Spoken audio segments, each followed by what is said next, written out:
Assalomu alaykum qadrli podpischilar. Bugun siz bilan birgalikda Google account so'zat qilishni o'rganamiz.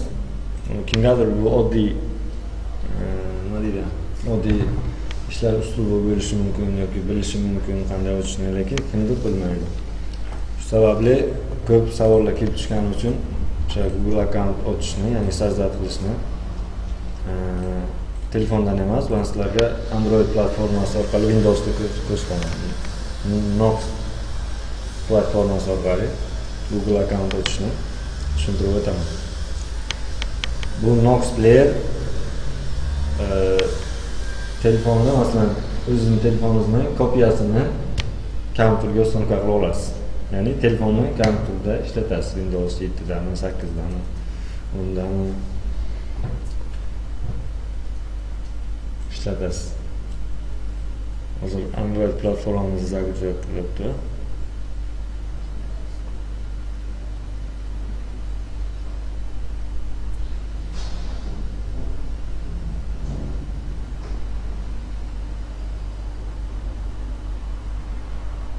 Ko'p mijozlarimiz keladi. Play Marketga kira olmayapman, boshqa qilyapman deydi. Account ochishni o'rgating deydi. Kanalingizga qo'ying deydi. Shu uchun shu videoni chiqarishga qaror qildik. Demak, настройкаga kiramiz. Настройкаga kirib, mana yerda добавить account degan joy bor. Bu endi Android 4.4.2 desam bo'ladi. Shunga buni tashlaymiz. Nima deydi? Bunaqa. Account добавить qilamiz. Google'ga kiramiz. Google'ga kirgandan keyin новый qilamiz. Ya'ni bizga новый, yangi pochta kerak. Yozamiz ism, familiyamizni, Sanjar Sobirov. Keyingi betga o'tamiz, ya'ni Dalshi. O'zimizga qulay bo'lgan e-pochtani yaratamiz. Sanjarbek Samsung deb yozaman va keyingi betga o'taman. Bu yerda проверка qiladi, ya'ni shu akkaunt bormi yoki boshqa yo'qmi. Demak, bu akkaunt bor ekan. Biz yana qo'shimcha qilamiz. Samsung 68-67 portalit qilamiz. Demak, yo'q ekan. Parol qo'yamiz. Men o'zimga kerakli bo'lgan parolni qo'yaman.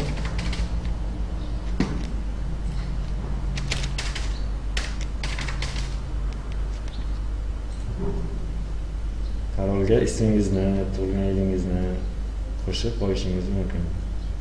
Telefon raqamingizni kirishingiz mumkin. Настроение parol account Google. Bu qachonki akkauntingizni parolini esdan chiqarsangiz, qaytib vasiyat qilish uchun kerak bo'ladi. Bu uchun e-pochta, дополнительный e-pochta kirsangiz bo'ladi yoki SMS olish uchun telefon nomer kirsa bo'ladi. Bu bizga kerak emas. Не сейчас. Рассылка, ya'ni Google Play'dagi yoki Google'dagi yangiliklarni, qulayliklarni yangilangan payt sizga SMS keladi, shuni olishni xohlaysizmi degan savol. Bu menga kerak emas. Kimgadir qulay, kimgadir noqulay. Kimni xohishiga qarab.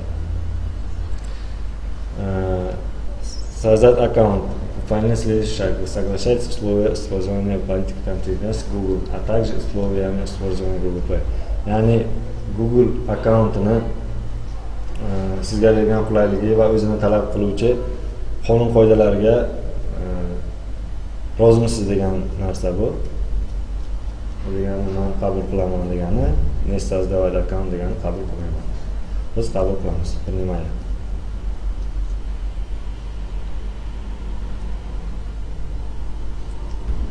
akkauntimiz saqlanib qo'yilyapti. Bu проверочный parol, ya'ni siz rostdan insonmisiz yo robotmisiz shuni aniqlash uchun. Buni ko'pgina saytlarda ko'rish mumkin. FreeA dalishini bosamiz. Saqlangan akkaunt. Demak, akkauntimiz saqlanib bo'ldi. Kontaktingizni sinxronizatsiya qilasizmi? Bu menga kerak emas. Demak, o'chiramiz. Mana shunday qilib Google ichiga kirsak, bu mening eski akkauntim, ya'ni prikolniy akkauntim. Bu hozirgina ochilgan Sanjarbek Samsung 1867. Demak, bu nima uchun kerak bo'ladi? Birinchi ochiradi. Ruscha qo'shib gapirayotganim uchun uzr so'rayman. Bu mening hali yangi ishim. Ikkinchi, uchinchi video chiqarishim, hali hayajon bor ozgina. Demak, Play Marketdan programmalar, igra va boshqa narsalarni skachab qilish uchun akkaunt kerak. Mana igra skachab qilsa bo'ladi, o'yinlar, programmalar kategoriyasi bor, o'zining bo'limlari bor.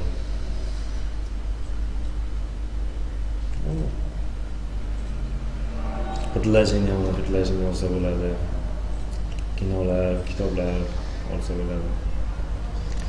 Demak, kimlar savollar bo'lsa, kommentariyada yozib qo'yish mumkin.